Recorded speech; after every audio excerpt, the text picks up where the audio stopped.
Assalamualaikum dear students, so I am here to interact the paper of your phase 2nd EITS.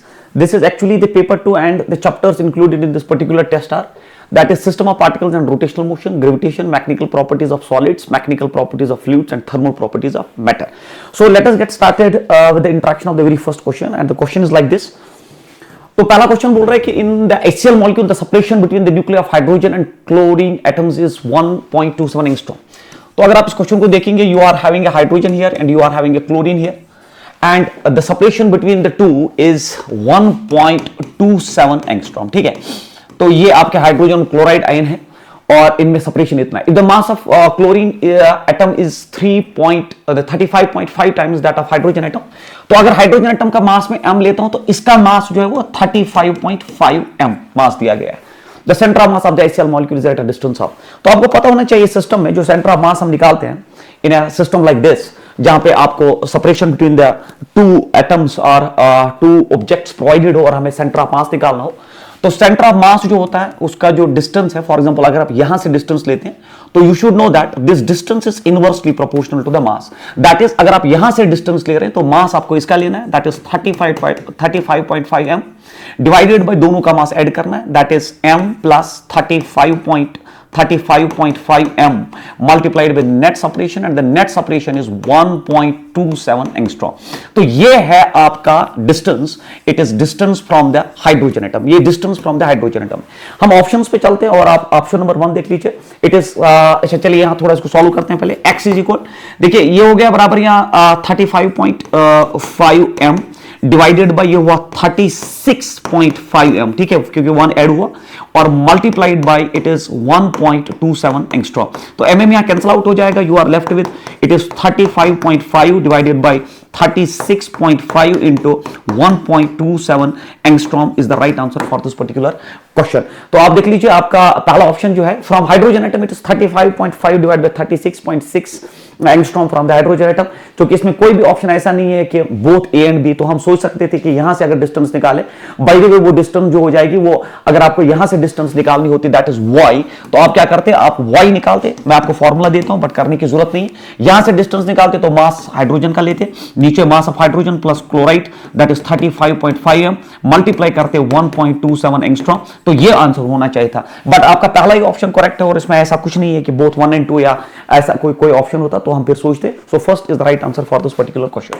उसके बाद आपका ये question है, 4 particles of masses m 2m and 2m are placed at the 4 corners of a square of side A as shown in the figure. The xy coordinates of center of mass. तो इस system को जो centre of मास है उसके हमें coordinates निकालने, we have to calculate the coordinates of centre of mass. और आपको पता होना चाहिए इस सिस्टम का सेंटर ऑफ मास निकालने का तरीका. अगर ये x एक्सिस या y एक्सिस है तो इसके कोऑर्डिनेट्स जो है इस मास के हो गए 0,0. इस मास के कोऑर्डिनेट्स हो गए दैट्स a पे है, ये that's x is present but y is 0. इस मास के कोऑर्डिनेट्स a एंड a, क्योंकि x में जो दूरी a है y में भी इसकी दूरी जो है दैट्स a, और इस कोऑर्डिनेट इस मास के कोऑर्डिनेट 0,a है क्योंकि x में एब्सेंट है बट y में ये प्रेजेंट है. अब अगर आपको XCOM निकालना है तो आप XCOM निकाल सकते हैं. हमारे पास क्लासरूम प्रोग्राम्स में शॉर्टकट्स भी होते हैं, हम डायरेक्टली बोलते हैं क्योंकि यहाँ का मास m और m जो है और यहाँ जो है it is 2m, this is 4m and this is 2m. तो हम उस बिना पे हम यहाँ ऑप्शंस न्यूट्रलाइज कर सकते हैं. बट अगर आप फॉर्मूला से जाना चाहते हो तो आप जानते हो it's m1x1 plus m2x2. Then it is plus m3x3, then it is plus m4x4 and divided by then it's m1 plus m2 plus m3 plus m4. तो ये इसका फॉर्मूला होता है जिससे हम ये जो है x कोऑर्डिनेट सेंटर ऑफ मास का निकालते हैं. तो पहला मास जो है वो m है बट उसका x जो है वो 0 है, क्लियरली दिख रहा है हमें x इज 0. दूसरा मास जो है दैट्स अगेन m बट उसका x जो है दैट्स a. तीसरा मास जो है दैट्स 2m, उसका x जो है दैट्स मल्टीप्लाइड बाय a, और चौथा मास जो है दैट्स 2m और उसका जो x है that is 0 divided by sum of masses that is m plus 2m plus 2m. ठीक है, तो अब आप देख लीजिए यहाँ पे ये जो है ये कैंसिल आउट हो गया, ये कैंसिल आउट हुआ और XCOM आपका जो रिड्यूस हुआ that is 2ma plus ma हो गया 3ma. It is 3ma divided by ये हुआ 4 and that is 6, it is 6m. mm cancel out हुआ, 3 2 6, इट इज a/2. तो x कोऑर्डिनेट होना चाहिए a/2, तो x coordinate a/2, x coordinate a/2, x coordinate a/2, fourth option जो है वो बाहर हो जाएगा. इसी तरह अगर आप YCOM निकाले, अब हम सीधे वैल्यूज ड्रॉप करेंगे तो m1 a1 m1 y1, m1 is m, y1 जो है उसका 0 है, प्लस m2 y2, m2 जो है आपका m है बट y2 जो उसका 0 प्लस m3 जो है दैट इज 2m, y3 जो है उसका a plus m it is 2m into the y is a divided by इसमें भी 6m ऐड हो जाएगा, ये और ये कैंसिल आउट हो जाएगा, 2ma plus 2ma it is 4ma, तो ये हुआ 4ma डिवाइडेड बाय 6m, तो mm कैंसिल आउट हुआ, 2 2 जा 4 2 3 जा 6, सो it is 2/3a, 2/3a is the y coordinate, 2/3a, 2/3a, and option number 3 is the right answer for this question. बहुत आसान question है, आराम से फॉर्मूला से किया जा सकता है। उसके बाद a projectile is fired at an angle and it was following a parabolic path. Suddenly it explodes into fragments. तो mid-air explosion में आपको पता होना चाहिए कि जब एक्सप्लोजन होता है तो forces involved are internal and when the forces involved are external, so law of conservation of momentum is valid. तो इस हिसाब से जो आपका जो ये पाथ जो ट्रैजेक्टरी फॉलो कर रहा था इनिशियली, वो पाथ वो मेंटेन करेगा क्योंकि इसमें एक्सटर्नल फोर्सेस एब्सेंट है और there is purely what we call as law of conservation of momentum is valid. So on that basis जो ट्रैजेक्टरी होगी ना इस प्रोजेक्टाइल की before collision and after collision that will remain same. Fragments यहां से यहां जा सकते हैं बट जो सेंटर ऑफ मास है वो अपनी ट्रैजेक्टरी को मेंटेन करेगा। So due to the explosion centre of mass shifts upwards, बिल्कुल गलत है, due to the explosion it shifts downwards, it will not shift because the forces involved are that's internal. Due to explosion centre of mass traces its path back as original, back to the origin, तो वापस कहां जाएगा? Center of mass continues to move along same parabolic path. This is the right answer. तो when forces involved are internal, because जो explosion है वो internal forces contain करता है, external forces उसमें है ही नहीं, तो center of mass will जो है अपनी trajectory को maintain करेगा. No doubt after collision fragments उधर इधर जा सकते हैं, but center of mass जो है वो अपने trajectory अपने path को maintain करेगा. Option number 4 is the right answer. उसके बाद the z component of the angular momentum of a particle whose position vector are with components, तो position vector is provided, it is xi cap, ठीक है, components provided है, तो ये हुआ yj cap and then plus हो गया zk cap, and the linear momentum is also provided, the linear momentum is provided and it is px, it is I cap plus py, it is j cap and then plus pz, it is k cap. तो हमें निकालना है angular momentum, और angular momentum आप जानते हो it's a vector and it's r cross p, this is the standard formula to calculate angular momentum. तो ये क्रॉस प्रोडक्ट बेस्ड न्यूमेरिकल, और आप जानते हो जब क्रॉस प्रोडक्ट होता है तो हमारे पास डिटरमिनेंट मेथड कहता है it is I cap, it is j cap and then it is k cap, और फिर हम कोएफिशिएंट्स जो इनके हैं वो ड्रॉप करते हैं। पहले r के कोएफिशिएंट्स जो है तो इसका I का x है, then it is y and इसका z, in the same fashion जो p के हैं that is px, it is py and then it is pz। अब हमें चाहिए एंगुलर मोमेंटम और हम इसको कैरी करेंगे L इज इक्वल, तो पहले हम I क्या बाहर निकालते हैं। जब I क्या बाहर निकालते हैं तो ये वाली लाइन जो है, तो आप जानते हो ये standard way to solve this, तो ये मैं छोड़ देता हूं क्योंकि I क्या बाहर निकाला। अब इसका इसके साथ क्रॉस मल्टीप्लाई माइनस टाइम्स इसका, so it's purely cross product based question. तो ये हो गया pz into y, then minus times it is py into z, it is py into z, then अगर आपने I पॉजिटिव बाहर निकाला तो माइनस टाइम्स j हम बाहर निकालते हैं, और जब j बाहर निकालते हैं माइनस टाइम्स, तो अब आप देख लीजिए जब j बाहर आया तो ये डॉट हो जाता। अब pz into x आप जानते हो ये हम क्लास 11th में पढ़ाते हैं, then minus it is px into z, it is px into z and then plus finally k cap, और अगर आप k कैप में देखेंगे, अगर आप k कैप में फाइनली देखेंगे तो k कैप में ये बाहर जाएगा, it is py into x, it is py into x minus times it is px into y, it is px into y is the angular momentum. अब आपको उसके z components निकाले हैं ना, the angular the linear momentum is this, तो what we have to calculate the z component of angular momentum, तो z component is this k cap वाला, तो z component में py x minus py z, py x minus py x, अब देख लीजिए py x minus pxy, तो which option is pxy? देखिए pxy and pxy minus pyx, first option is the right answer of this question. आप आराम से गौर से देखिए, you will get the right answer of this particular question. तो ये है इसके z कंपोनेंट्स, अगर y बोलता तो ये कंपोनेंट रहेगा और ये कोएफिशिएंट रहता अगर I कहता। Question number next is A uniform ladder 3 meter long weighing 20 kg leans against a frictionless wall। तो ये क्वेश्चन का पैटर्न आपको पता होना चाहिए। ये ऐसा वॉल होगा और फ्लोर होगा और आपके पास एक लेडर है, A uniform 3 meter long है ना, ladder weighing 20 kg leans against a frictionless wall। तो वॉल जो है इट इज फ्रिक्शनलेस, तो इसमें वॉल जो है ये मैं वॉल मानता हूं, इट इज फ्रिक्शनलेस वॉल, और उसके बाद its foot rest on rough floor 1 metre from the wall. तो ये ऐसे लेडर होनी चाहिए, और ये लेडर में यहां से यहां तक जो ये दूरी है ये प्रोवाइडेड जो है that is 1 metre, this is provided as 1 metre and the length of the ladder is 3 metre. तो इसकी लंबाई जो है दैट इज 3 मीटर, और ये 20 केजी का है, तो इसका वेट भी होगा, तो डेफिनेटली इसका वेट होगा, और वो वेट जो है वो हमें प्रोवाइडेड है that is 20 into g, that is 20 g is the weight newton में, ठीक है, क्योंकि मास अगर इसका मास अगर 20 केजी है तो वेट होना चाहिए 20 जी। उसके बाद it is foot rest at rough surface, तो ये जो है ये फ्लोर जो है ये रफ है, ठीक है, तो ये रफ है, ये आपको प्रोवाइडेड है, मतलब यहां फ्रिक्शन होगी। The reaction forces of the wall and the floor, तो हमें रिएक्शन फोर्सेस निकालने वॉल एंड फ्लोर। तो ये क्वेश्चन जो है बिल्कुल आपने प्रैक्टिस किया होता है ऐसे क्वेश्चंस को। तो यहां पे अगर आप देखोगे जब ये वॉल के साथ है तो यहां पे इसको नॉर्मल रिएक्शन प्रोवाइड होगी, लेट इट बी कुछ R1, ठीक है, normal reaction provided by the wall to the ladder, और यहां पे इसमें जब स्लाइडिंग टेंडेंसी होगी तो यहां पे पीछे की तरफ फ्रिक्शनल फोर्स एक्ट करेगा, so this will be the frictional force Fr, और यहां पे भी जो है एक नॉर्मल रिएक्शन एक्ट करेगा, तो late it be some R2, और इनका रिजल्टेंट फिर हम कैलकुलेट करेंगे जब हम यहां की बात करें। तो यहां पे तो एक ही रिएक्शनरी फोर्स है, हमें सीधे R1 निकालना पड़ेगा, बट यहां पे अगर आप देखोगे एक तो आपका फोर्स ऑफ फ्रिक्शन है और दूसरा नॉर्मल रिएक्शन R2 है, तो we have to calculate the total contact force here, total resultant force here, that will be the reactionary force at this particular position. अब अगर आप इसको गौर से देखोगे the reactionary forces of the wall and the floor are, so it is at rest, uniform ladder 3 meter long weighing 20 kg leans against a frictionless wall, its foot rests at a rough floor। तो जब ये rest कर रहा है मतलब equilibrium में है, और इक्विलिब्रियम में हमें फोर्सेस ऑफ रिएक्शन निकालने, यहाँ पे जो फोर्स ऑफ रिएक्शन और यहाँ पे रिजल्टेंट फोर्स ऑफ रिएक्शन जो है हमें कैलकुलेट करना है। Now how to calculate that particular thing is that यहां पे इक्विलिब्रियम है, क्योंकि अब रेस्ट कर रहा है मतलब इट इज टोटल इक्विलिब्रियम, और यहां दो टाइप्स ऑफ इक्विलिब्रियम है, translational as well as rotational equilibrium based situation है। अगर आप यहां आराम से देखोगे, अगर यहां ट्रांसलेशनल इक्विलिब्रियम की हम बात करें, अगर हम ट्रांसलेशनल इक्विलिब्रियम की बात करें, तो ट्रांसलेशनल इक्विलिब्रियम में आपका जो केस है, तो आपका ये जो R1 जो है it should get balanced with Fr, तो R1 should be equal to force of that is friction, so this is equation number 1, this force should get balanced, ये force इस force को बैलेंस होना चाहिए, ये हो गया एक।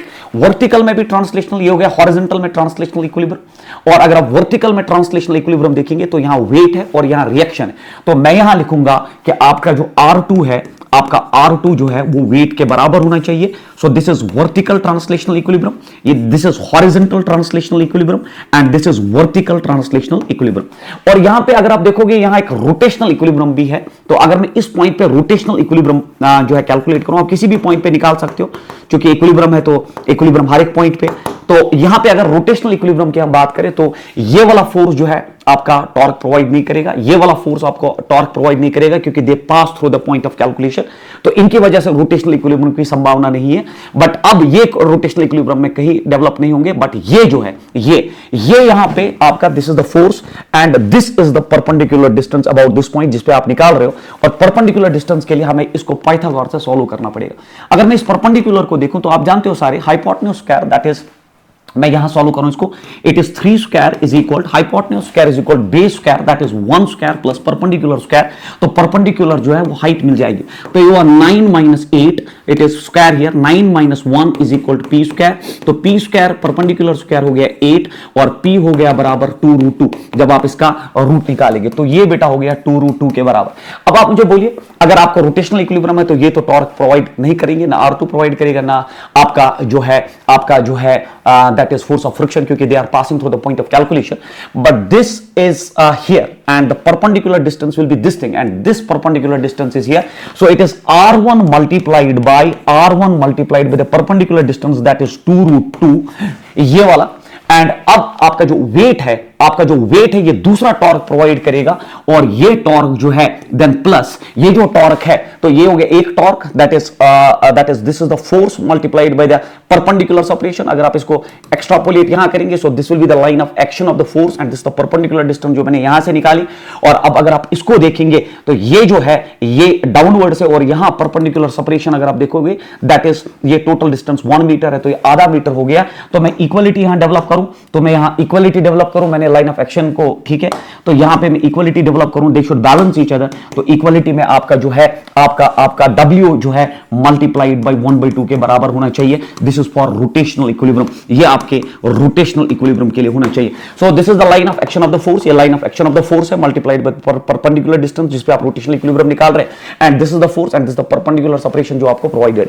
अब अगर आप यहां देखेंगे that is what we have to calculate, wait हमें पहले ही पता है, वेट W मुझे पहले ही पता है, तो अगर मुझे R1 निकालना है तो R1 हो गया बराबर वेट डिवाइडेड बाय, ये मल्टीप्लाई होकर 4√2 हो जाएगा। वेट आपका पहले ही जो है that is 220 into g, that is 200, क्योंकि 20 इंटू जी जो है, अगर मैं G10 लेता हूं तो 200 न्यूटन, तो ये हो गया 200 डिवाइड बाय 4√2।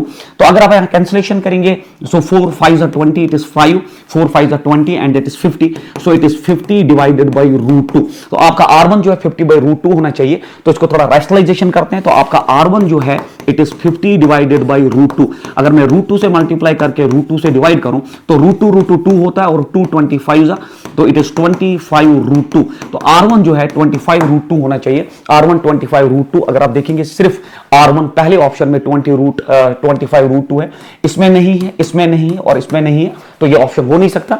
और दूसरा अब आप कैलकुलेट करोगे, अगर आपको अब R2 कैलकुलेट करना है, दैट इज नहीं, यहां पे जो है आपको मैंने यहां पे बोल दिया ये आपका FR है, ये आपका R2 है, ठीक है। आप पहले R2 कहां से निकालेंगे, R2 इज W, तो R2 हमें पहले ही पता है that is W, R2 is W, but इसमें आप जो है R2 W है और R2 जो है that is W and W is 200 Newton. तो यहां अब आप सोचोगे ये 203 न्यूटन कैसे हैं, तो मैं आपको बोल दूं R2 is 200 Newton, R2 is 200 Newton, और आपने R1 निकाला और R1 फ्रिक्शन के बराबर है, R1 फ्रिक्शन के बराबर है, R1 फ्रिक्शन के बराबर है, तो ये यहां पे 25√2 के बराबर है। तो इनका जो रिजल्टेंट है that will be the reactionary force here, that will be somewhere here, और ये जो रिएक्शनरी फोर्स R होगा ये होना चाहिए, फिर ये होना चाहिए बराबर रूट ऑफ, ये होना चाहिए रूट ऑफ, इट इज 200 का स्क्वायर प्लस, क्योंकि परपेंडिकुलर वेक्टर्स है, प्लस इट इज 25√2 का whole square. You solve this, it will reduce to 203 Newton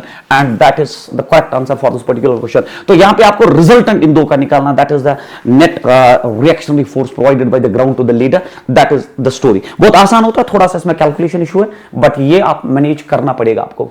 match the column 1 and column 2 for, देख लीजिए ये इक्विलिब्रियम बिल्कुल थ्योरी बेस्ड क्वेश्चन है, आपको पता होना चाहिए।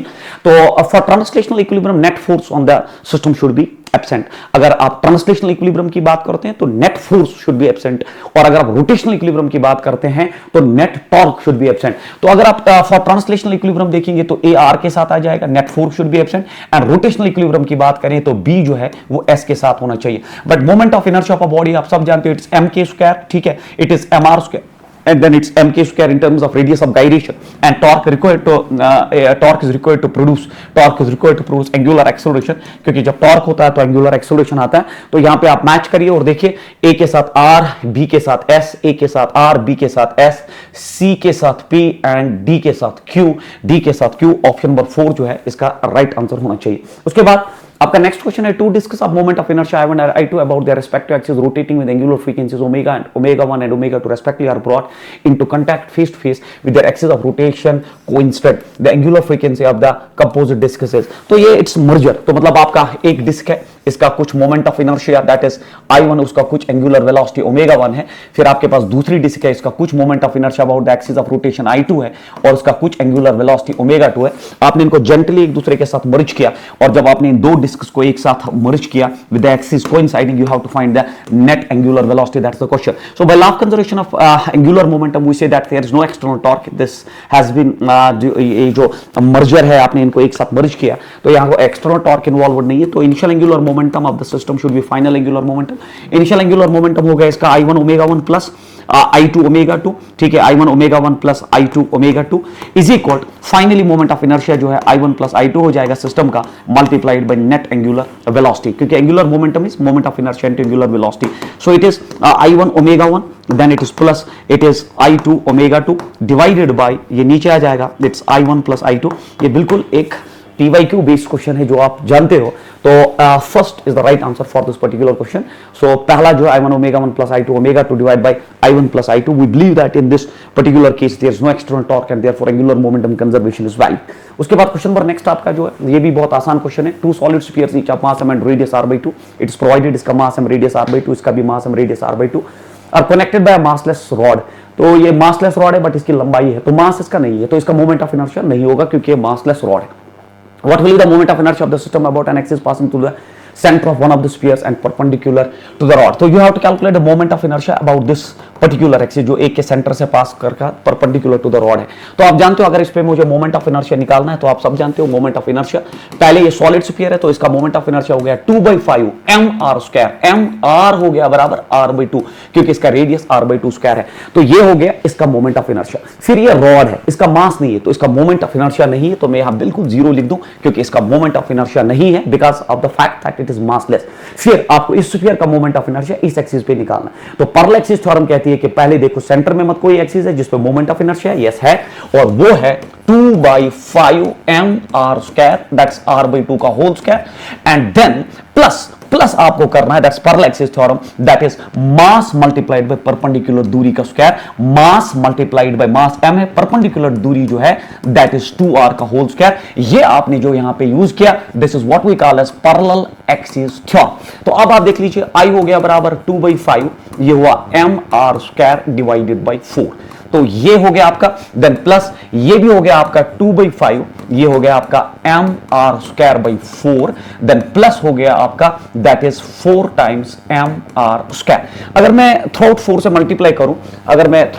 मल्टीप्लाई करूं, या अगर हम यहां कैंसिलेशन करेंगे, देख लीजिए ये सेम है तो मैं ट्वाइस कर दूं. I हो गया बराबर twice of it is 2/5, it is mr² divided by 4 plus अपना जो है दैट इज 4 mr².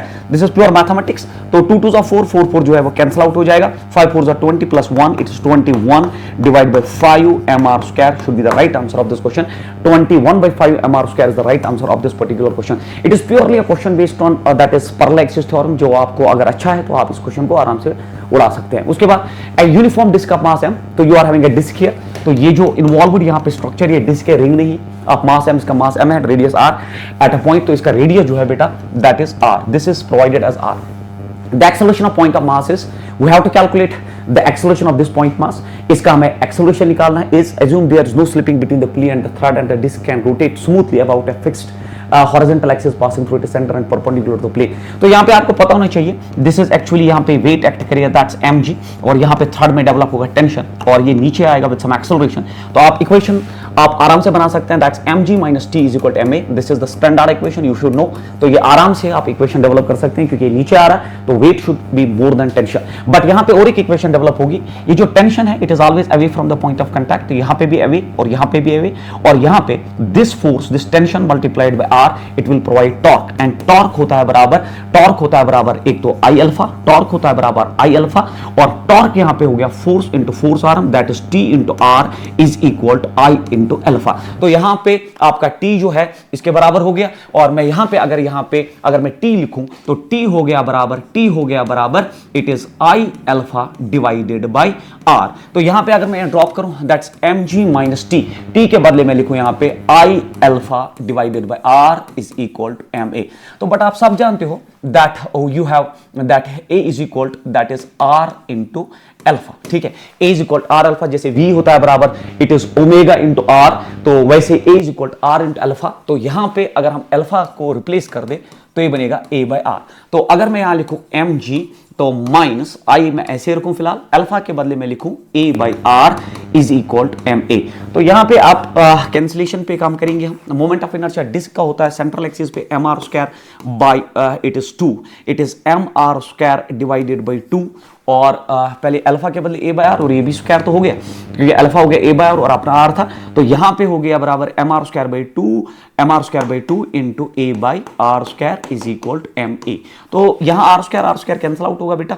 तो ये हो गया mg इज इक्वल टू, ये हुआ ma प्लस ma बाई 2, और ये हो गया बराबर mg is equal it is 3/2 ma. तो mm कैंसिल आउट होगा और a होगा बराबर 2g/3 is the right answer for this particular question. 2g/3 जो है बिल्कुल आपने ये फॉर्मूला सारी पढ़ी होती है, कुछ आपने एनएलएम में पढ़ी होती है, न्यूटन्स लॉज ऑफ मोशन, और कुछ आपने रोटेशनल मोशन में torque is equal to alpha, उस बिना पे इस क्वेश्चन को हमने सॉल्व किया। उसके बाद क्वेश्चन नंबर नेक्स्ट इज बहुत अच्छा क्वेश्चन है, particle P will be in equilibrium. तो बोलता है यहाँ पे जो पार्टिकल पी है ये इक्विलिब्रियम में है with respect to the ball inside a hemispherical ball of radius 0.5 meter at a height of 0.2 meter from the bottom when the ball is rotated and an angular speed is। ऐसा question हम circular motion में आपको पढ़ाते हैं, friction वाला concept में, जब हम वो ड्रम वाला क्वेश्चन है ना, रोटेशन ऑफ द ड्रम, तो फिर उसके साथ एक मास अटैच किया जाता है तो वो इक्विलिब्रियम में रहे, ना नीचे गिरे ना ऊपर जाए। तो ड्रम बेस्ड क्वेश्चन जो है, ड्रम के साथ अपने ऑब्जेक्ट रखा होता है और उसको किस एंगुलर वेलोसिटी से घुमाएंगे। और ऐसा कॉइन बेस्ड क्वेश्चन होता है, एक रोटेटिंग टेबल पे कॉइन हम रखेंगे कि वो जो है डिस्प्लेस ना हो जाए। वैसे ये भी एक क्वेश्चन है कि यहाँ पे एक पार्टिकल है और वो इक्विलिब्रियम में और ये घूम रहा है, तो किस एंगुलर वेलोसिटी से घूम रहा है। तो इन क्वेश्चंस पे मेरी एक ही थ्योरी है, आप उठ के सेंटर पे बैठ जाओ, सेंटर पे बैठ के जो है आपको रियल फील लेने की जरूरत है। जैसे आप सेंटर ऑफ इस पे बैठ गए, सेंटर से ऑब्जर्व करेंगे इसको, तो इस पे आपको दिखेगा बाहर की तरफ एक फोर्स है जिसको हम सेंट्रीफ्यूगल फोर्स कहेंगे। सेंट्रीफ्यूगल फोर्स होता है m omega square r, m हो गया पार्टिकल का मास, ओमेगा हो गया एंगुलर वेलोसिटी, r हो गया radius, it is m omega square by r, this is centrifugal force. क्योंकि जब आप एक्सेलरेटेड फ्रेम में बैठते हैं तो आपको सेंट्रीफ्यूगल फोर्स की जो है बात करनी चाहिए, वो बाहर की तरफ होगा। जबकि अगर आप ग्राउंड से इसको देखते तो आपको इस पार्टिकल पे सेंट्रीपिटल फोर्स दिखता। बट जब भी मैं क्लासरूम प्रोग्राम्स में पढ़ाता हूं तो मैं सेंटर पे बैठ के जो है एक्सेलरेटेड फ्रेम में ही बैठ के सेंट्रीफ्यूगल फोर्स बाहर हम इस पे डेवलप करते हैं। और अब इसका वेट होगा डाउनवर्ड्स, दैट इज mg, और इसका नॉर्मल रिएक्शन जो है वो यहां की तरफ होगा।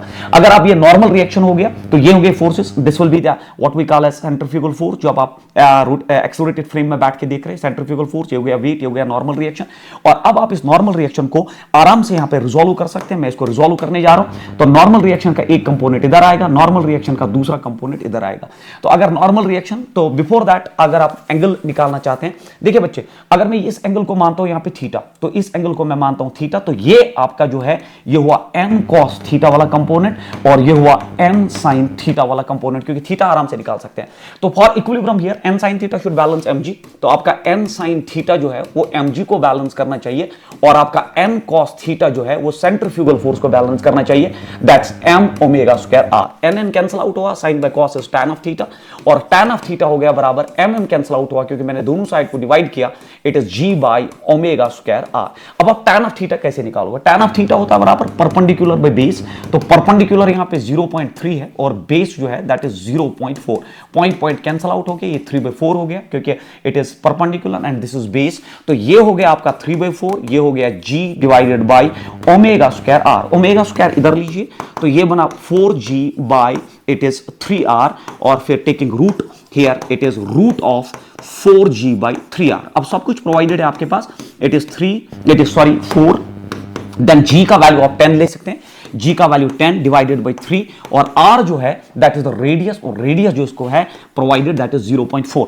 अब आप खुद देख लीजिए 0.4 इसको डिवाइड है, तो ये पॉइंट में ऊपर लेके 100 बना दो, 4 कैंसिल आउट हुआ। 100 का रूट जो है, 100 का रूट होता है 10 डिवाइडेड बाय √3 रेडियन पर second should be the right answer of this question, and that is the first option. तो जब भी ऐसा क्वेश्चन आपके पास आ जाए तो आप इसमें एक्सेलरेटेड फ्रेम में बैठ के देखिए, आपको बाहर की तरफ सेंट्रीफ्यूगल फोर्स, और फिर फोर्सेस को रिजोल्व करके, फोर्सेस को बैलेंस करके इक्विलिब्रियम एस्टैब्लिश करिए। क्वेश्चन नंबर नेक्स्ट आपका जो है, ये तो स्टैंडर्ड फार्मूला बेटा, इस फार्मूला को तो हम क्लासरूम प्रोग्राम्स में डिराइव करते हैं, तो स्टैंडर्ड फार्मूला, इसमें कुछ करने की जरूरत नहीं। Assuming that the gravitational potential energy of an object at infinity is 0, the change in potential energy final minus initial of an object of mass m when taken to a height h from the surface of earth। तो अगर आप अर्थ मानते हैं जिसका radius r है, आपने एक object को सरफेस से ऊपर लिया, और जब आपने ऊपर लिया तो चेंज इन पोटेंशियल एनर्जी, या इसको इंक्रीज इन पोटेंशियल एनर्जी कहते हैं, हम क्लासरूम प्रोग्राम में पढ़ाते हैं, it is mgh divide by 1 + h/r। तो ये स्टैंडर्ड फार्मूला पे हम क्वेश्चंस कराते हैं, तो ग्रेविटेशन का ये की फार्मूला है, ये सब आप बच्चे जानते हो। बट अब ऑप्शन जो है इस तरीके से, तो इसमें डरने की कोई बात नहीं, तो आप सब जानते हो एक्सेलरेशन ड्यू टू ग्रेविटी होता है gm by that is r², where m is the mass of the planet और दैट ऑफ अर्थ। तो अब यहां पे अगर आप देखेंगे g के बदले में लिख सकता हूं gm बाय r², तो अगर मैं g के बदले gm बाय r² लिखूं तो change in potential energy m h, g के बदले में लिखूं gm डिवाइडेड बाय r², और अपना यहां पे 1 + h/r है ही।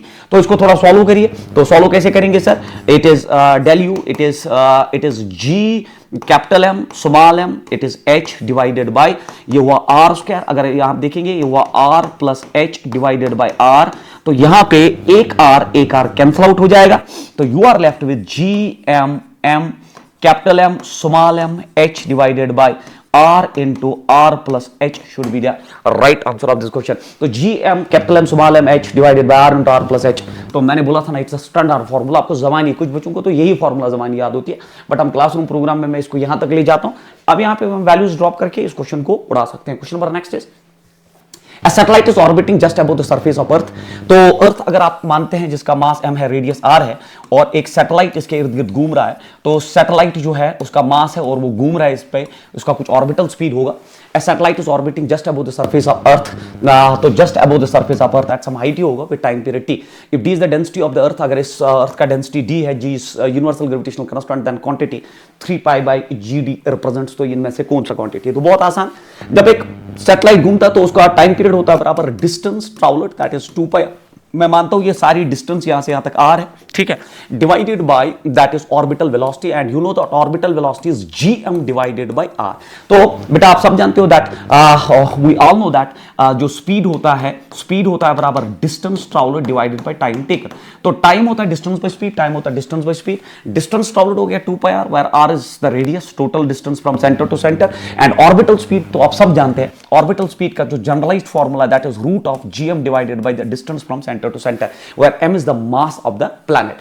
अब आपको जो है ऐसा कुछ डेवलप इसमें करना है, तो यहां पे मैं इसको जो है रूट में लेना चाहूंगा पूरा ये सारा खेल ही, और डेंसिटी के टर्म्स में लाना चाहूंगा.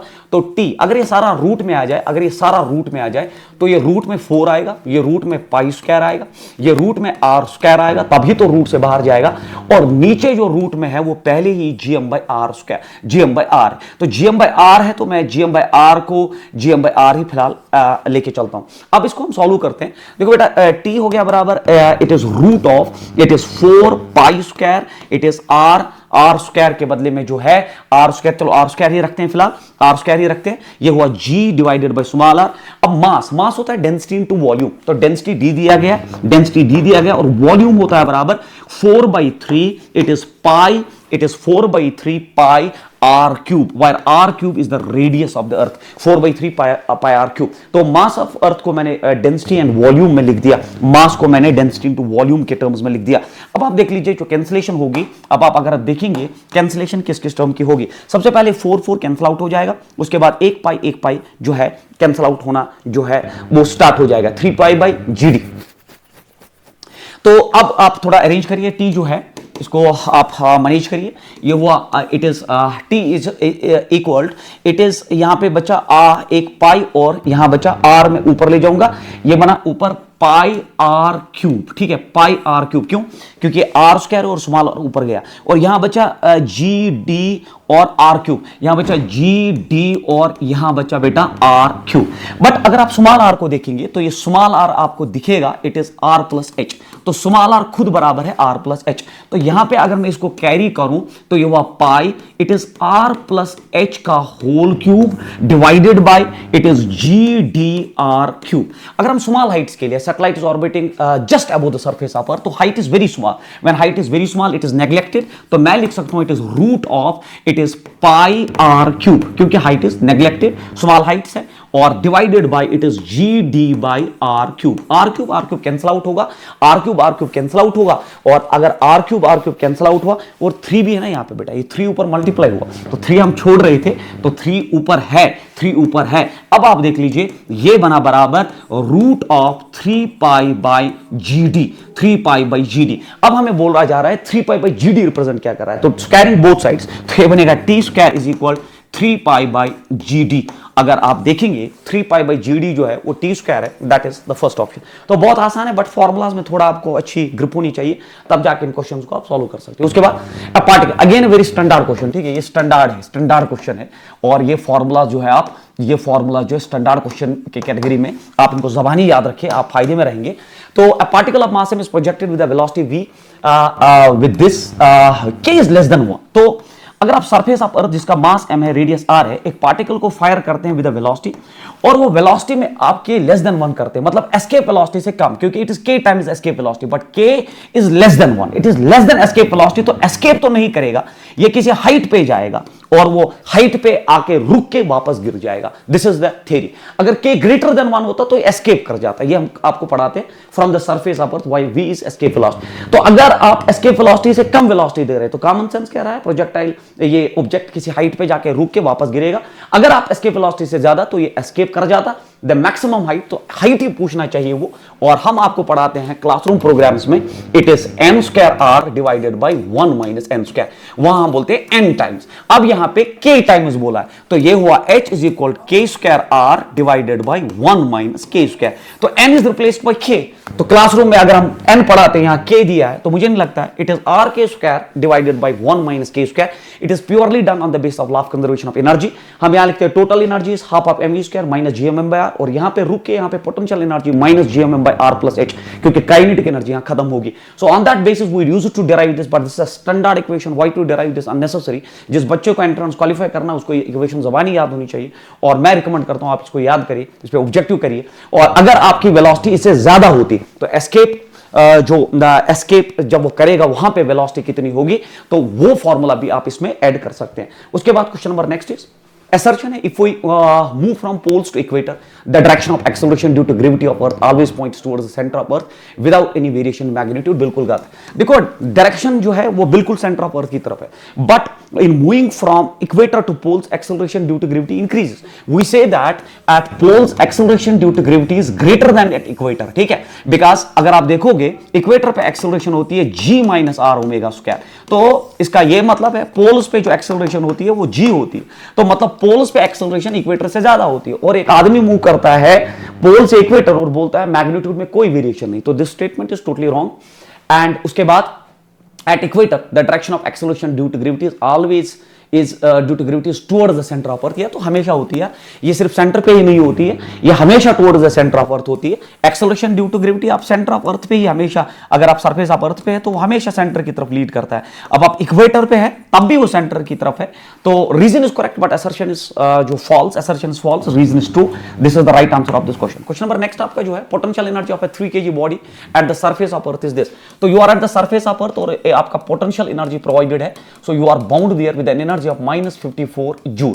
आपसे पूछा जा रहा है द एस्केप वेलोसिटी, तो यहां पे जो एनर्जी है वो पोटेंशियल है, तो आपको इतनी ही काइनेटिक एनर्जी इसको प्रोवाइड करनी है। तो काइनेटिक एनर्जी होना चाहिए potential energy equal and opposite के बराबर, इक्वल एंड अपोजिट के बराबर। ठीक है, क्योंकि it is bound with negative, तो you have to provide this much positive. तो 54 काइनेटिक एनर्जी हो गया half of mv square is equal to 54 के बराबर। सो ये हुआ 1/2 mass of the set object is provided that is 3 kg, it is v square is equal to 54। तो यहां पे अगर आप देखोगे ये हो गया v square is equal to 54 into 2 divided by 3।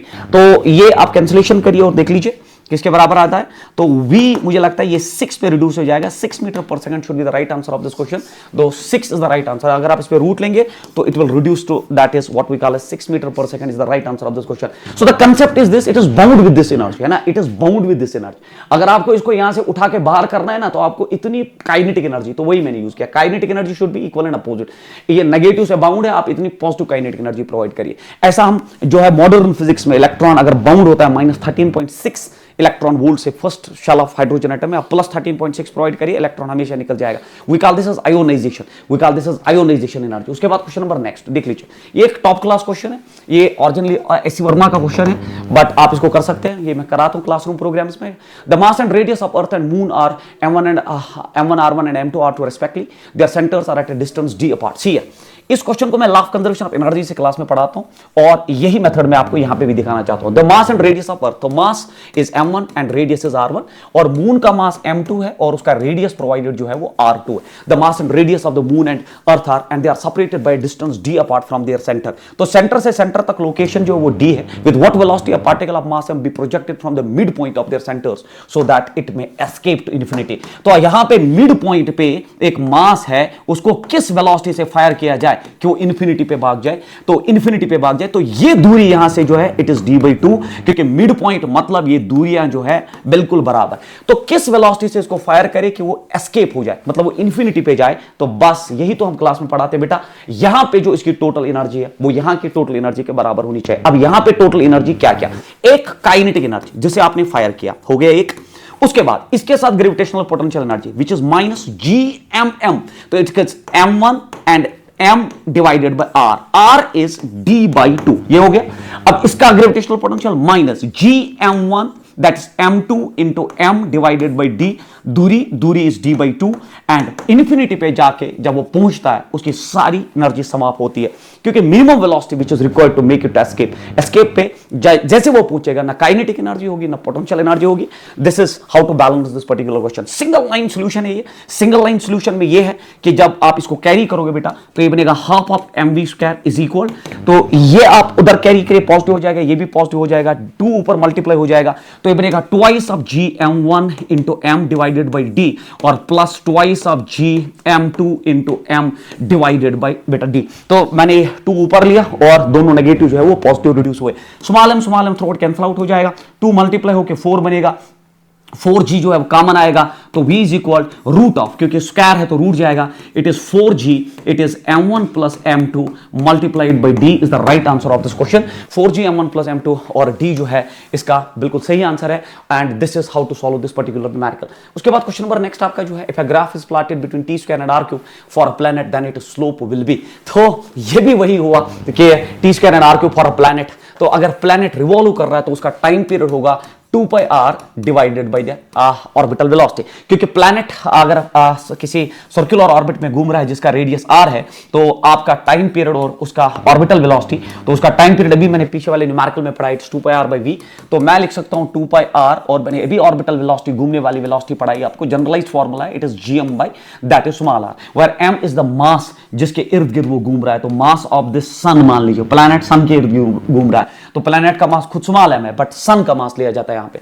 तो अगर आप यहां देखेंगे t हो गया बराबर, अगर हम इसको ऊपर ले जाए तो ये हुआ 2π, देखो ये हुआ यहां पे, अगर आप देखोगे रूट gm पे भी है तो मैं लिखता हूं रूट ऑफ gm, इधर ही रखता हूं मैं, देखो यहां रूट इस पे भी है, रूट होता है 1/2, ये ऊपर एक जंप करेगा तो r इज पावर -1/2 और एक जंप करेगा r इज पावर +1/2, तो r is power 1 into r is power 1/2 and this are same powers are ready that is 3/2, so carrying both sides, तो ये बनेगा t² इज इक्वल, ये बनेगा 4π² डिवाइडेड बाय gm और ये हो गया बेटा आपका r³। अब आपको बोला जाएगा t² और r³ का ग्राफ अगर प्लॉट किया जाए, क्योंकि that will be a straight line और ये y is equal to mx graph बन जाएगा, तो स्लोप जो होगा that is 4π² gm is the right answer of this question. तो बिल्कुल ये आपका किरचॉफ्स दैट इज लॉ है और उस पे ये ग्राफ आप डेवलप कर सकते हैं। जब आप t² वर्सेस r³ का ग्राफ बनाएंगे, जब आप t² वर्सेस r³ का ग्राफ बनाएंगे तो ये एक स्ट्रेट लाइन है जिसका स्लोप जो है दैट इज 4π² gm के बराबर होना चाहिए। क्वेश्चन नंबर नेक्स्ट आपका जो है, a body weighs 72 newton on the surface of earth, what is the gravitational force on it at height equal to the radius of अर्थ। तो आप जानते हो कि अगर आप किसी हाइट पे जाते हो तो acceleration due to gravity is g dash, और अगर आप सरफेस पे अर्थ होते हो तो एक्सेलरेशन इज g। हाइट पे एक्सेलरेशन ड्यू टू ग्रेविटी होती है g divided by 1 plus h/r का होल स्क्वायर, क्योंकि हाइट पे आप जा रहे हो। तो अब अगर आप हाइट पे जा रहे हो, कितनी हाइट पे जा रहे हो, at a height equal to half of the radius, तो ये हो गया बराबर 1 प्लस इट इज r/2, तो h दिया r/2, ये हुआ r, ऊपर हो गया whole square, r cancel out हुआ, तो g डैश हो गया बराबर g डिवाइडेड बाय 1 प्लस 1/2 का होल स्क्वायर। तो अगर आप आराम से देखेंगे ये हुआ 3/2, 3/2 हो गया बराबर 9/4, तो ये हुआ 4g/9, 4g/9, तो 4g/9। तो अब मुझे बोलिए आप, अगर आप 4g/9 वहां एक्सेलरेशन होगी तो नया वेट कितना होगा, तो नया वेट जो होगा, नया वेट वो होगा mg डैश, तो mg डैश के हिसाब से mg डैश आपके बराबर है 4/9g, बट mg जो है आपको that is provided surface of अर्थ पे जब आप थे दैट इज 72, तो ये 72 into 4/9, you can solve it and you will get the answer in the Newton, that is your homework. आप आराम से इसको देखिए, आप इसको मल्टीप्लाई डिवाइड करिए और आपका जो है आंसर आ जाएगा, बट दिस इज द वे, पहले एक्सेलरेशन और उसके बाद वेट। उसके बाद question number next, A person sitting in an artificial satellite revolving around the earth feels weightless। ये सब हम जानते हैं कि सैटेलाइट पे जब आप होते हो तो आप that satellite is always in that falling motion, तो आपका नेट एक्सेलरेशन 0 होता है, वेट आपका 0 होता है, there is no gravitational force on the satellite, is totally nonsense. Gravitational force होता है, feels weightlessness, there is no gravitational force on the satellite, both are correct is the correct answer of this, there is no gravitational force on the satellite, gravitational force तो होता है and this is how we can go for this particular question, both statements are correct. उसके बाद two concentric shells of uniform density of mass m1 and m2 are situated as shown the figure.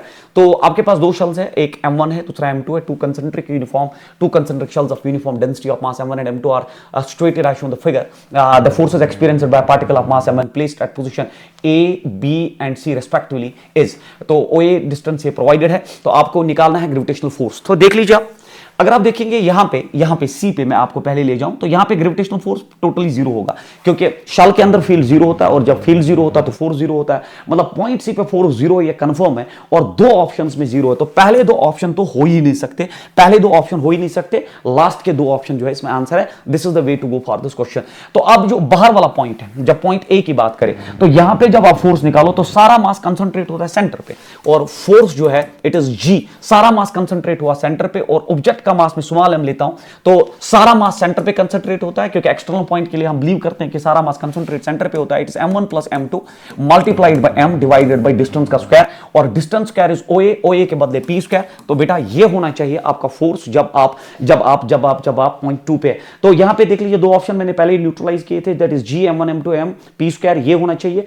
तो ये तो गलत है, option number 4 चमक रहा है, क्योंकि ये पहले हमने निकाल दिया था जीरो और ये हो गया। और अगर हम पॉइंट बी की भी बात करें तो इस शल की वजह से फोर्स होगा जीरो, जबकि इस शल की वजह से G m1 m divided by r square, G m1 m divided by r square के बदले q है, and this is the right answer for this particular question. उसके बाद जो है क्वेश्चन नंबर नेक्स्ट आपका, ये एक अच्छा क्वेश्चन है, बिल्कुल अच्छा क्वेश्चन है, इसमें आपको थोड़ा कंसेप्ट चाहिए, and that is two concentric spherical shells are shown in the figure, consider the following figure, which pair is incorrect. तो आपको बोलना इनमें से कौन सा पेयर इनकरेक्ट। सबसे पहले दो कंसेंट्रिक स्फेरिकल शेल्स है, आपका पोटेंशियल एंड ग्रेविटेशनल फील्ड। देखो पोटेंशियल का फॉर्मूला होता है -gm/r, ये आपको पता होना चाहिए, ये हो गया, और फील्ड का फॉर्मूला होता है बराबर gm/r², तो ये आपको पता होना चाहिए। इनसाइड जो होता है इनसाइड शल के पोटेंशियल कांस्टेंट होता है, ये पॉइंट्स पता होने चाहिए।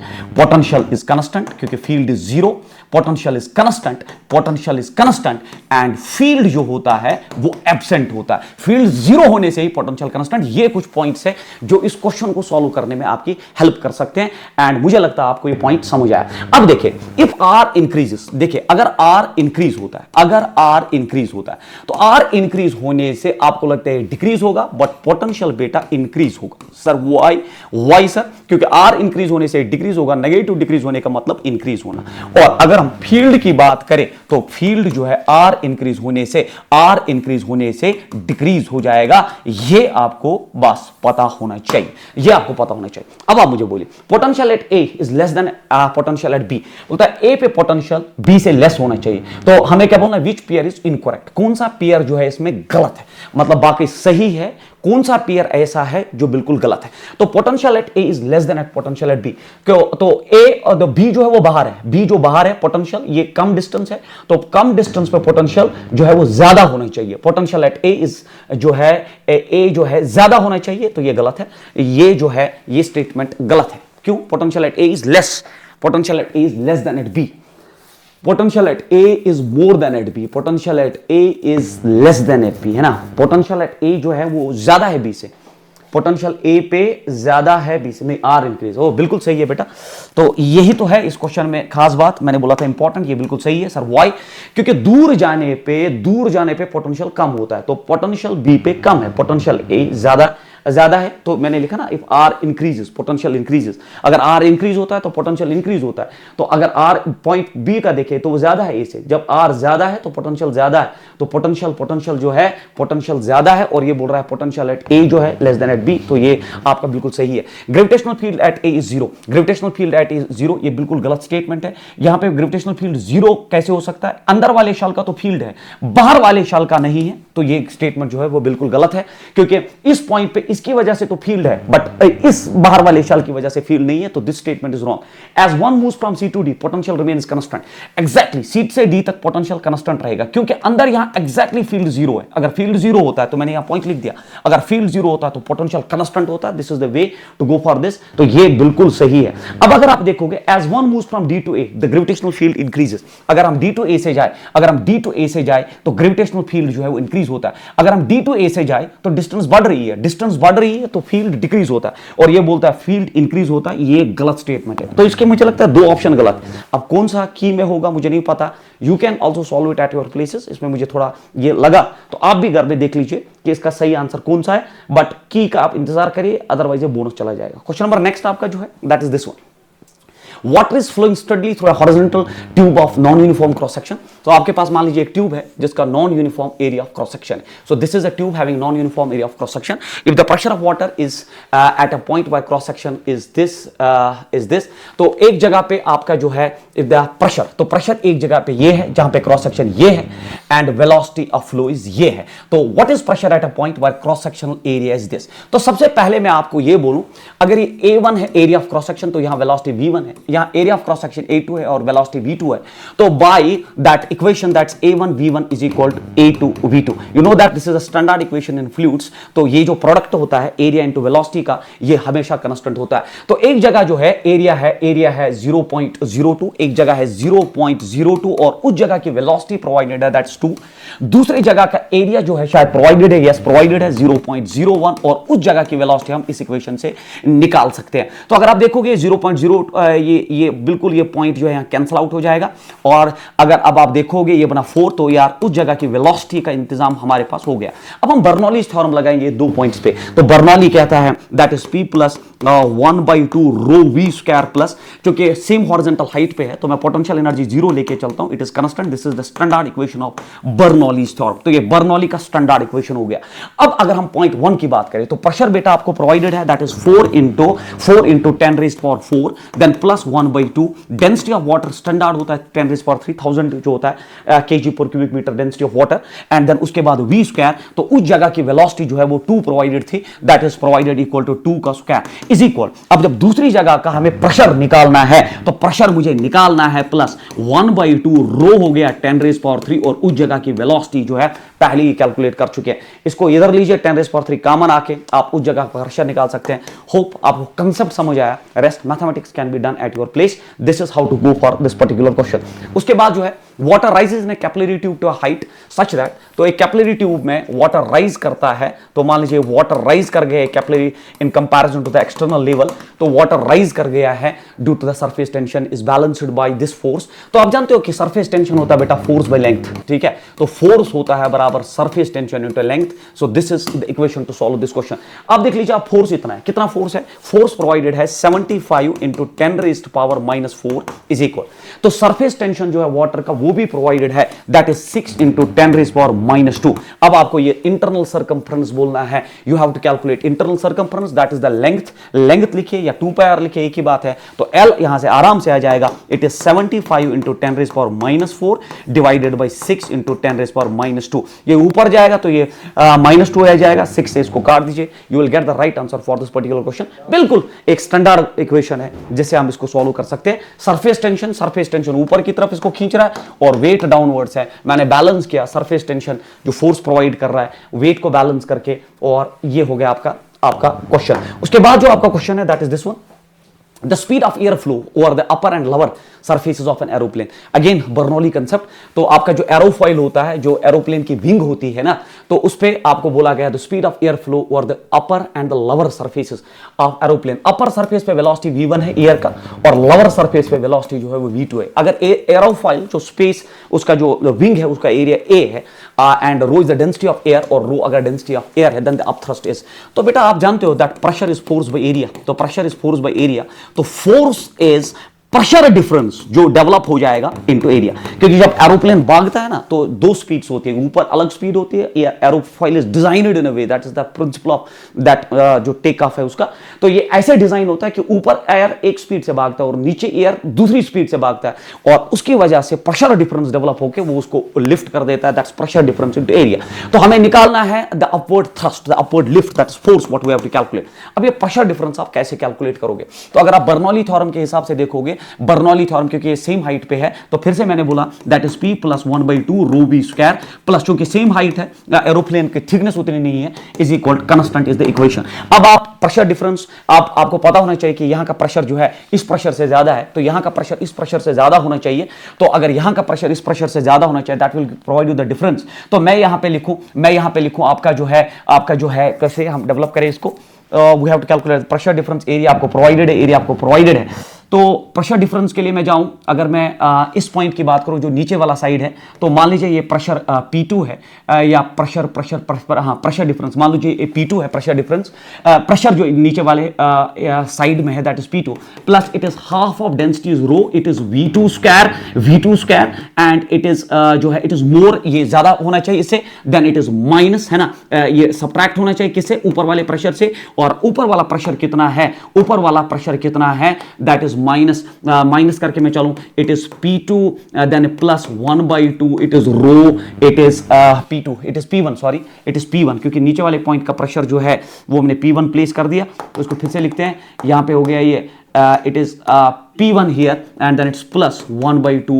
रो V1 का स्क्वायर। तो अब अगर आप यहां देखेंगे प्रेशर P1 माइनस P2 आ गया हमारे पास, P2 minus P1 is equal, तो उसको कैरी करिए तो ये बनेगा हाफ ऑफ, इट इज अगर यहाँ प्रेशर ज्यादा है तो यहाँ स्पीड कम होना चाहिए, इसीलिए ये आएगा हाफ ऑफ रो, ये आएगा V1 square minus V2 square. तो ये आ गया प्रेशर डिफरेंस हो गया 1/2 रो, ये हुआ V1 square minus V2 square, और बाहर एरिया ए है, this should be the answer, half of rho a V1 square minus half of rho a V1 square minus V2 square. तो option number 3 is the right answer of this question, this is how to calculate this particular question.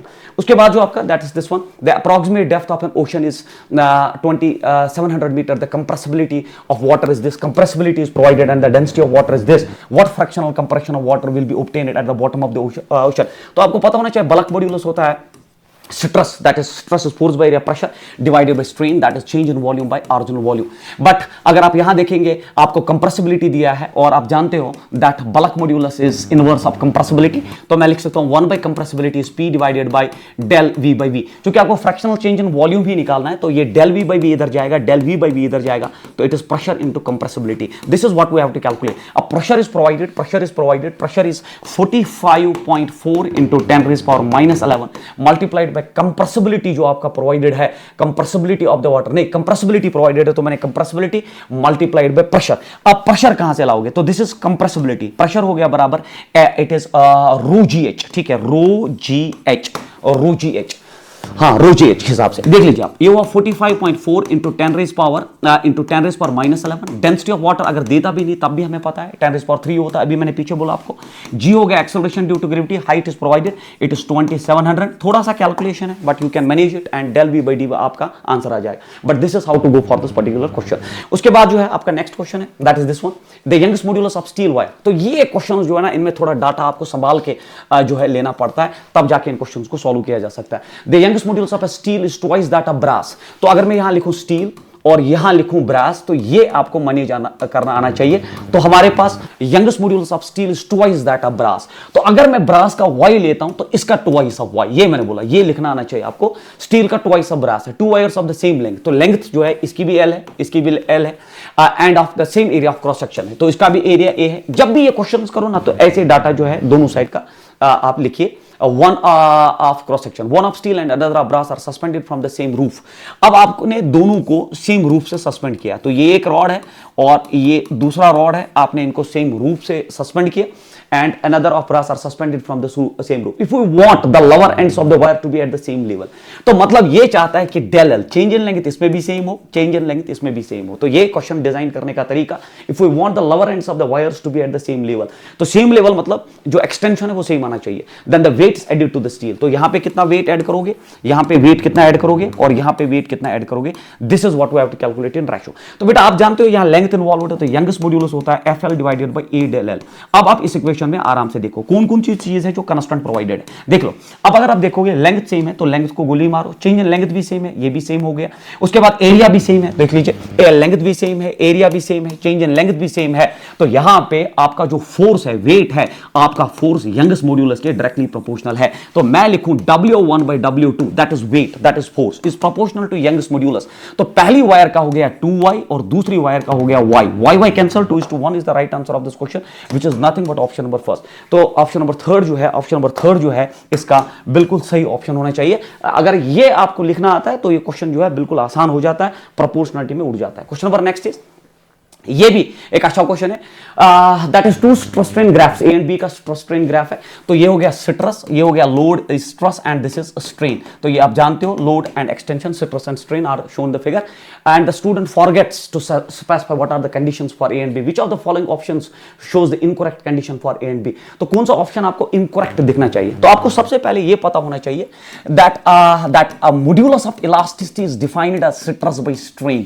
So this is the definition, modulus of elasticity. फिर ये youngest modulus हो सकता है, bulk modulus हो सकता है, modulus of rigidity हो सकता है। और अगर आप इस ट्रायंगल में सिट्रस बाय स्ट्रेन निकालेंगे तो वो स्लोप देता है, और स्लोप होता है tan ऑफ थीटा, किसी भी इसका tan ऑफ थीटा। तो modulus of elasticity is nothing but it is citrus by strain and it will give the slope of this particular graph and it is plotted, so it is tan of theta. तो अगर मैं पहला ही निकालूं कि मैं निकालूं ए और B का, तो अगर मैं निकालूं इसका मॉड्यूलस ऑफ या स्लोप का रेशियो निकालूं, तो slope of A divided by slope of B अगर मैं निकालूं, तो बेटा स्लोप ऑफ ए होगा tan ऑफ 60, तो ये हो गया tan of 60 divided by tan of 30 degree. tan of 60 होता है √3, tan ऑफ 30 होता है बराबर 1/√3, √3 ऊपर होगा, ये होगा 3:1। तो ये 3:1 है। तो आप देख लीजिए यंगेस्ट मॉड्यूलस है ना, यही हो गया ना यंगेस्ट मॉड्यूलस जो मैं मिला, वो मॉड्यूलस यंगेस्ट मॉड्यूलस भी हो सकता है। सो इट इज YA/YB का रेशियो आ गया आपके पास 3:1, बट पहला ऑप्शन बोल रहा है ये √3:1 है। तो या तो पहला ही ऑप्शन गलत हो गया, आगे जाने की जरूरत नहीं है, बट आप आगे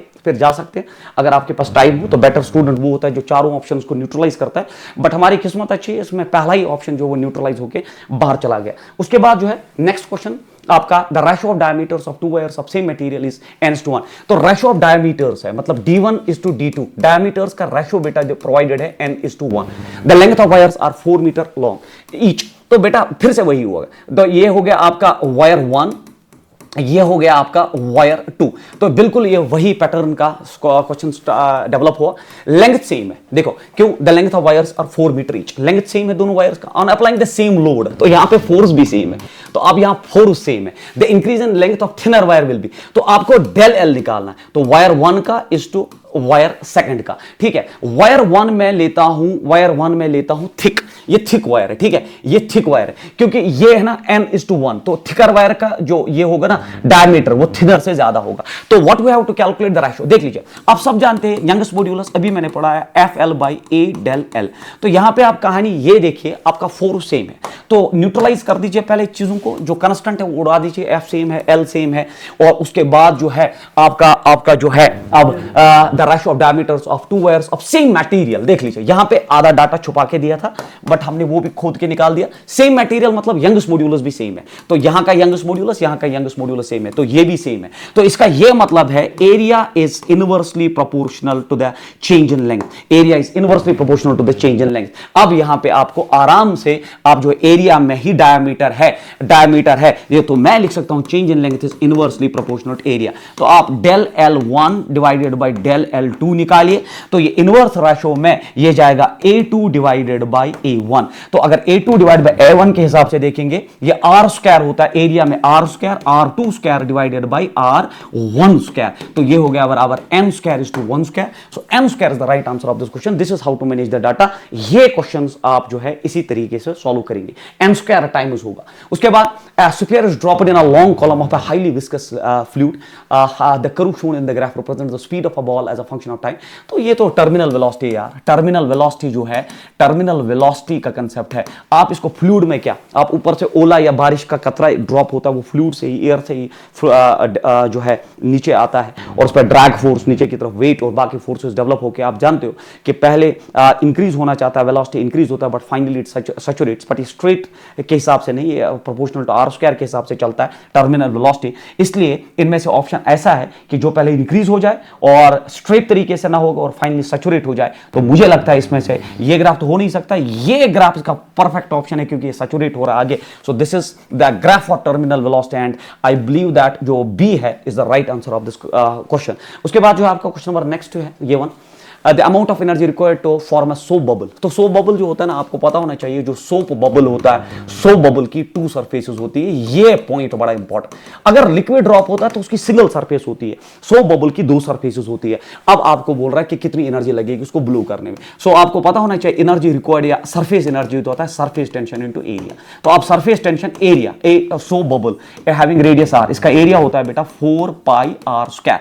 क्योंकि ये 2 सरफेसेस है मल्टीप्लाइड बाय 2। जिस बच्चे को ये पता है वो क्वेश्चन कभी गलत नहीं कर सकता। दिस इज द वे। अगर ये लिक्विड ड्रॉप कहता तो मैं लिखता t इंटू 4 पाई r स्क्वायर। सोप बबल कह रहा है 2 सरफेसेस इन्वॉल्वड है तो मल्टीप्लाइड बाय 2। बाकी सब कुछ प्रोवाइडेड है न्यूमेरिकल में बेटा। Surface tension is provided that is 0.03 into आपका 4 पाई r स्क्वायर। पाई हो गया 3.14, r हो गया रेडियस दिया है 2 सेंटीमीटर। तो 2 इंटू 10⁻⁻2 का जो है आप स्क्वायर करिए multiplied by 2। Solve it at your places, you will get the answer. That's not a big deal. Big deal is it has 2 surfaces, you have to multiply 2 in the formula, that is very important. उसके बाद the venturi meter works on, तो ये तो बेइज्जती होगी। It is Bernoulli's theorem, ये आपको पता होना चाहिए। स्पीड फ्लो मेजर करके देता है, वेलोसिटी ऑफ फ्लूइड फ्लो। तो अगर ये वेलोसिटी फ्लूइड फ्लो का मेजर करके देता है तो it is purely based on Venturi, that meter is based on Bernoulli theorem, ठीक है। तो उसके बाद जो है यहाँ पे अगर आप देखोगे प्रिंसिपल ऑफ पैरेलल एक्सिस, तो ये मोमेंट ऑफ इनर्शिया, इसको क्या करना है, principle of perpendicular moment of inertia, rotational motion, Huygens principle optics का कांसेप्ट है। तो यहाँ पे सिर्फ बर्नौली बचता है, वही आंसर है इसका। A thin flat circular disc of radius 4.5 metre, तो radius is 4.5 centimetre, is gently placed on the surface of water. तो आपने इसको सरफेस ऑफ वाटर पे जेंटली प्लेस किया। जब आप सरफेस ऑफ वाटर पे इसको जेंटली प्लेस करते हैं, if the surface tension is this, the excess force required to pull the disc away from this. तो बेटा फिर से वही हो गया, सरफेस टेंशन हो गया फोर्स बाय लेंथ, तो फोर्स रिक्वायर्ड हो गया बराबर सरफेस टेंशन इनटू लेंथ। तो फोर्स रिक्वायर्ड जो हो गया सरफेस टेंशन इनटू लेंथ, और वहां से फोर्स ही पूछ रहा है, तो then the excess force required, तो फोर्स रिक्वायर्ड हो गया surface tension is provided, it is 0.07 multiplied by length हो गया इसका सर्कमफ्रेंस, और सर्कमफ्रेंस हो गया बेटा 2 पाई r, सर्कमफ्रेंस हो गया बेटा इसका 2 पाई r। और अब आप इसमें वैल्यू ड्रॉप करिए, 0.07 इंटू 2, पाई हो गया बराबर 3.14, और रेडियस हो गया बराबर 4.5 into 10⁻²2। Solve it at your places and you will get the right answer. But this is how to go for this particular question. उसके बाद question number next is this one, 2 wires are made of the same material and have the same volume. तो फिर से वही कहानी start हो गई कि 2 वायर्स है, तो 2 वायर्स, तो इसको मैनेज करना आना चाहिए इस डाटा को।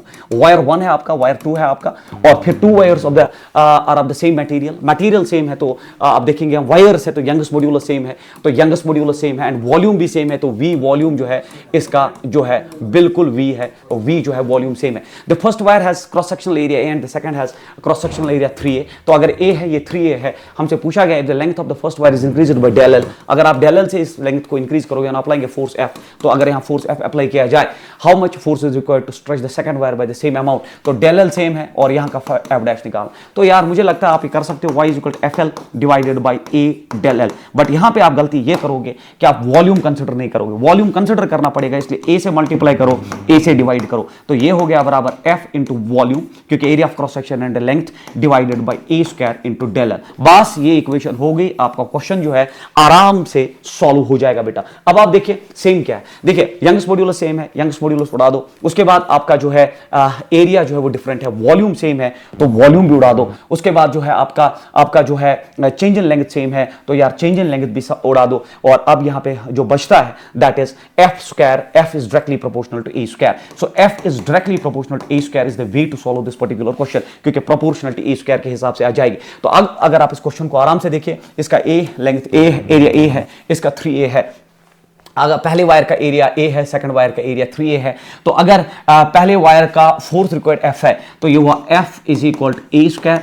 सेकंड वायर का हो गया F डैश इज इक्वल, और उसका एरिया जो है दैट इज 3 टाइम्स A, तो ये हुआ 3A का होल स्क्वायर। तो बेटा A स्क्वायर कैंसिल आउट हुआ, तो F डैश हो गया बराबर 9 times F is the right answer. तो 9 टाइम F जो है, मैंने बोला ना इसमें डाटा मैनेज करना आना चाहिए, आपका ये क्वेश्चन जो है कभी गलत नहीं होगा। उसके बाद जो है when a block of mass is suspended bye a long wire of length L, तो हमारे पास एक लॉन्ग वायर है और इसका लेंथ जो है L, और आपने इसके साथ एक ब्लॉक सस्पेंड किया जिसका मास जो है the length of the wire becomes, अच्छा मास M, the length of the wire becomes L plus L। तो यहाँ जो एक्सटेंशन है जो एक्सटेंशन है वो लैम्डा दिया गया है, क्योंकि जब लेंथ L प्लस L होगी ना तो आपका एक्सटेंशन उसने क्लियर कर दिया, that's lambda. The elastic potential energy stored होता है half of load into extension, तो ये इसका फॉर्मूला है, half of load into extension, this is the formula for this question.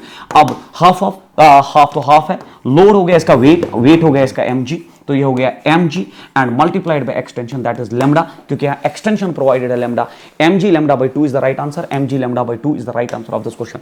उसके बाद आपका क्वेश्चन है wire of length L and area of cross section A, तो आपके पास फिर से एक वायर है जिसका लेंथ L है और एरिया ऑफ क्रॉस सेक्शन जो है इसका A है, is fixed wire support, the length of the wire changes to L1, तो इसमें एक्सटेंशन आया है, फिर से इसमें बेटा कुछ एक्सटेंशन आया है and it changes to L1, तो एक्सटेंशन कितना है यहाँ पे, एक्सटेंशन जो है एक्सटेंशन होगा बराबर फिर L1 माइनस L, क्योंकि इनिशियली L है और फाइनली लेंथ L1 हुआ, तो एक्सटेंशन इज दिस मच। हमसे क्या पूछा गया है, when the mass m is suspended from it, तो एक्चुअली मास m सस्पेंड करने से ऐसा हुआ है। तो the expression for youngest modulus, तो हम सब जानते हैं यंगेस्ट मॉड्यूलस होता है FL by A del L, खत्म, FL by A del L, तो F हो गया mg, क्योंकि mg यहाँ पे वेट है, तो ये हो गया mg, ये हो गया mg, लेंथ जो है वो L है, original length, divided by A area of cross section, change in length हो गया L1 माइनस L, तो this should be the right answer of this question. तो आप खुद देख लीजिए, F mg L divide by A, mg L divide by A, L minus 1 is the right answer of this question. Question number next is, तो ये तो यार standard question है, इसमें यार चूचू चपड़ करने की जरूरत नहीं है, आराम से होगा। Two rods of length L1 and L2 are made of material whose coefficient of linear expansions are alpha1 and alpha2 respectively. If the difference between the lengths is independent of temperature, in that case L1 alpha1 is equal to L2 alpha2। ये classroom programs में हम पढ़ाते हैं, तो उस हिसाब से L1 by L2 होना चाहिए बराबर alpha2 divided by alpha1।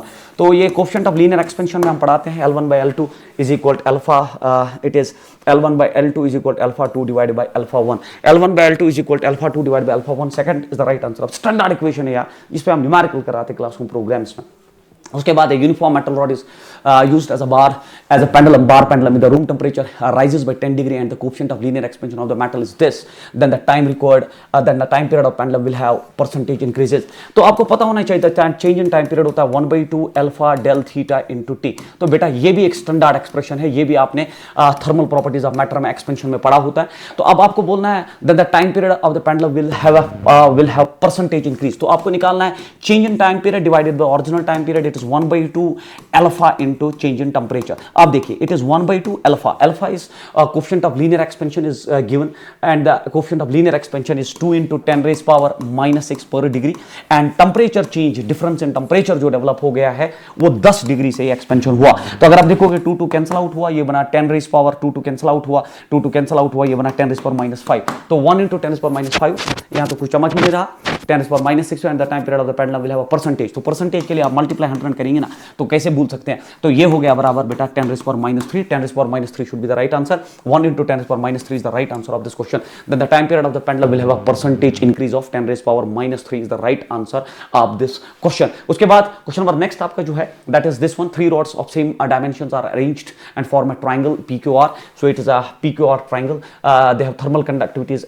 K1, K2 and K3, the points P and Q are at maintained, P and Q are maintained at different temperatures, तो टेम्परेचर मान लीजिए T1 है, यहाँ पे टेम्परेचर T2 है, तो for the heat flow at the same rate along PQR, तो PQR में सेम हीट फ्लो हो और PQ में भी सेम हीट फ्लो हो, which of the following conditions correct. तो आपको पता होना चाहिए rate of heat flow dQ/dt जो होता है ना, that is KA/dt, change in temperature divided by, या d थीटा आप लिखिए चेंज इन टेम्परेचर, तो it is heat flow and this is d theta dt divided by the length. तो यहाँ पे अगर आप देखोगे बेटा, यहाँ पे अगर आप देखोगे हीट फ्लो सेम है, dQ/dt हीट फ्लो सेम है, तो आपका dQ that is temperature difference, sorry it is d theta temperature difference divided by, ये बनता है L/KE। तो देखो टेम्परेचर डिफरेंस आपने सेम मेंटेन की है, T1 T2 आपने सेम मेंटेन की है, तो ये सेम है, ये सेम होना चाहिए, तो उसके लिए ये सेम होना चाहिए, तो for that this should B same. अगर ये सेम है तो उस हिसाब से मुझे बोलिए, अगर ये सेम है तो यहां से हीट फ्लो होती है और यहां से, तो यहां के 2 पाथ्स है ना ये ऐड हो जाएंगे, तो अगर ये ऐड हो जाएंगे तो same 3 rods of same dimensions, तो सेम डायमेंशंस के लिए L1 या L सेम डायमेंशन में लिखूंगा L डिवाइडेड बाय, ये हुआ बेटा K1A, तो प्लस प्लस क्यों, क्योंकि पूरा पाथ इंक्लूड होगा, it is L divided by same dimension की वजह से K2A इज इक्वल, तो ये इसके बराबर होना चाहिए, क्योंकि जितना rate of flow of heat यहां से उतना रेट ऑफ फ्लो यहां से है, तो L divided by same dimensions का मतलब यही है, डिवाइडेड बाय K3A। तो अगर आप देखोगे थ्रोट L कैंसिल आउट हो जाएगा, थ्रोट A कैंसिल आउट हो जाएगा, तो ये हुआ K1 plus K2, it is K1 plus K2 is divided by K1 K2 is equal to 1 by K3। तो बेटा K3 चाहिए, तो टेकिंग रेस्पोकल, तो K3 इज इक्वल तो मैं लिखूंगा K1 K2 divided by K1 plus K2। ये हम आपको पढ़ाते हैं, K3 is equal to this thing and that is nothing but option number third. Same rate of heat flow होने के लिए टेंपरेचर डिफरेंस भी सेम है, ये सेम होना चाहिए। बाकी आप जानते हो ये वाला पाथ ये पूरा है और ये वाला पाथ इतना है, तो उन दो का ऐड हो जाएगा इज इक्वल इसके बराबर। नेक्स्ट क्वेश्चन है that is heat given to a body which raises its temperature by 1 degree centigrade, it is pure definition what we call as thermal capacity. 1 degree से टेंपरेचर बढ़ाने के लिए जो आपको हीट लगती है उसको बेटा हम थर्मल कैपेसिटी कहते हैं। तो इसको आप फर्दर कुछ देखने की जरूरत नहीं। उसके बाद which of the following graph represents the variation of density of water and with temperature. तो ये एनसीईआरटी का ग्राफ है, इसको एनॉमलस बिहेवियर ऑफ वाटर कहते हैं। हम जानते हैं कि 0 से 4 डिग्री तक जो है डेंसिटी बढ़ जाती है और फिर डेंसिटी कम होती है। तो डेंसिटी बढ़ती है और फिर कम होती है, तो ये है डेंसिटी बढ़ रही है 4 डिग्री पे, जो है 4 डिग्री सेंटीग्रेड पे डेंसिटी मैक्सिमम होती है। बाकी किसी भी ग्राफ में ऐसा कुछ विजिबल नहीं। उसके बाद क्वेश्चन नंबर नेक्स्ट आपका जो है that is this one, is a standard question है, क्लासरूम प्रोग्राम्स में कराता हूं मैं। It is del t, it is 1/2, it is alpha del theta change in temperature multiplied by the time period. तो a clock with a metal pendulum beating seconds keeping correct time at 0 degree centigrade, if it loses 12.5, तो change in time जो है that is 12.5 seconds, it is 1/2। Alpha जो है आपको शायद निकालना है, that is alpha is what you have to calculate, and the difference of temperature जो है 25 और 0 के बीच में 25 डिग्री का ही फर्क है, multiplied by for the whole day. एक डे में कितना टाइम में चेंज होगा, और एक डे होता है बराबर 86400 सेकंड्स। तो अगर आप यहां देखेंगे ये हुआ इट इज 12.5, तो 12.5 कैंसिल आउट होके अल्फा आ जाएगा 1 डिवाइडेड बाय 86400 पर degree centigrade is the right answer which is nothing but option number first. उसके बाद आपका नेक्स्ट क्वेश्चन जो है दैट इज किरचॉफ्स लॉ। ये तो स्टेटमेंट है that is emissive power to the absorptive power is equal to the emissive power of a perfect black body but at a thermal equilibrium, temperature should be same। तो ये भी वही पूछ रहा है, for Kirchhoff's law the ratio of emissive power and absorptive power of all bodies is different, only nonsense, is equal to emissive power of a black body at the same temperature, the right answer thermal equilibrium इसको हम कहते हैं। उसके बाद आपका next option question जो है can we boil an egg, तो ये जो है बहुत खतरनाक क्वेश्चन है। Can we boil an egg inside the earth satellite by convection. देखो कन्वेक्शन में वेट चाहिए यार, कन्वेक्शन करंट्स के लिए जो है जी इज नेसेसरी, और सैटेलाइट में जी नहीं होता है, तो answer is no. So no is the right answer of this particular question. उसके बाद जो आपका लास्ट क्वेश्चन है, black body is at a temperature 5760 kelvin, the energy of radiation emitted by black body at wavelength this is this, at wavelength this is this, and at wavelength is this. Wien's displacement which of the following, तो आपको Wien's curve पता होना चाहिए, that's energy radiated in each wavelength versus wavelength का graph कुछ ऐसा होता है। तो अगर आप यहां देखोगे लैम्बडा मैक्स जो होता है, ये जो लैम्बडा मैक्स होता है, ये जो लैम्बडा मैक्स होता है, ये बेटा b by t होता है। अब b आपको प्रोवाइडेड है, it is 2.88 into 10⁻⁶, it is nanometre है ना, into kelvin divided by temperature. तो टेंपरेचर आपका जो है, अब देखिए आप, अब टेंपरेचर जो है आपका, टेंपरेचर प्रोवाइडेड है ब्लैक बॉडी का, दैट इज 5760 केल्विन। तो केल्विन केल्विन यहां कैंसिल आउट होगा। जब आप इस लैम्बडा मैक्स को कैलकुलेट करते हो ना, तो ये 500 nm आता है, 500 nm आता है जब आप डिवाइड इसको करोगे। जब ये 500 nm आता है तो आपके 3 nm है, एक 250 nm है, एक 500 nm है, और लास्ट में 1000 nm है। तो ये लैम्बडा मैक्स 500 nm पे, मतलब ये जो है यहाँ पर 500 nm। तो कॉमन सेंस कहता है कि 250 यहां होगा, 250 nm यहां होगा, क्योंकि वेवलेंथ इंक्रीज, और 1000 nm यहां होगा। अब मुझे बोलो सबसे ज्यादा एनर्जी इस पे बाहर आएगी, सबसे ज्यादा एनर्जी इस पे बाहर आएगी, तो एनर्जी सबसे ज्यादा इस पे बाहर आएगी, और 500 nm की एनर्जी प्रोवाइडेड है U2। तो बेटा ये U2 प्रोवाइडेड है, ये U1 प्रोवाइडेड है, और ये आपका U3 प्रोवाइड है। अब आप न्यूट्रलाइज करिए कौन सा ऑप्शन सही है। U1 is 0 is nonsense, U3 is 0 again गलत, और फिर अगर आप देखिए U1 is greater than U2, ये गलत, U1 is greater than U2, but U2 is greater than U1 is the correct answer, क्योंकि यहां सबसे ज्यादा energy, fourth option is the right answer of this question, and this completes the interaction for this particular paper. So hope आपको अच्छा लगा। कुछ questions lengthy थे, कुछ आसान थे जो आप जल्दी कर सकते हैं, that's how to you have to manage. So Allah bless you all, wish you best of luck.